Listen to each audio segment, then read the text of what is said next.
hallucinate. For the simple fact that we have a government that protects us and fights on foreign grounds to protect us. That the majority of Americans voted for. Can we take a time here to have another member of the audience pose a question? Marcus Kinley.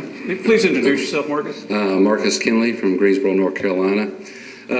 Just one correction to something being said, that right now there is an ex-military member, an ex-former cop running around in L.A. shooting people on the street. He's 6'4" and weighs about 300 pounds. I would like to have a weapon to protect myself from that ex-military person. But back to my question.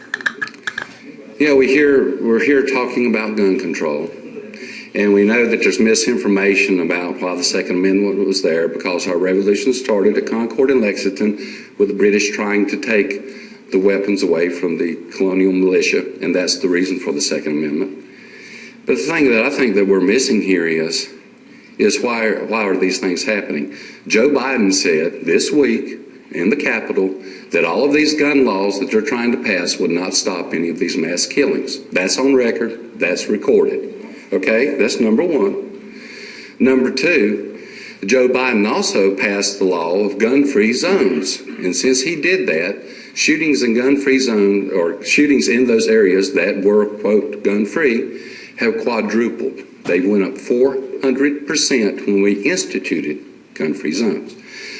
So the man who instituted gun-free zones, the man who's pushing this legislation, says it won't stop any mass killings, that the gun-free zones that he created quadrupled the instances of people being harmed in this manner. Why aren't we talking about how that our government, because I run a prison ministry, sir, I go and see these people, I take the word of God to them. I understand who they are, and I know where they come from. We've destroyed the family in America. We say that parents are not, and as you so aptly put it, government will take care of us. There's fathers not in the homes taking care of these people.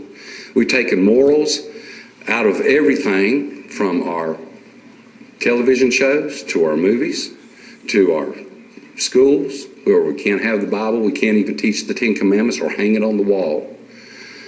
Why aren't we discussing the lack of the moral values of a society that devalues life with millions of abortions? In fact, there'll be 3,500 this week of innocent children killed. We've devalued life. Why aren't we discussing that and how to do that so that people appreciate life? And I think we'd see a lot less instances of violence. So I would ask this group, why are you not addressing any of those issues instead of just focusing on a strawman argument that even the vice president says won't prevent any of these instances in the future? Thank you.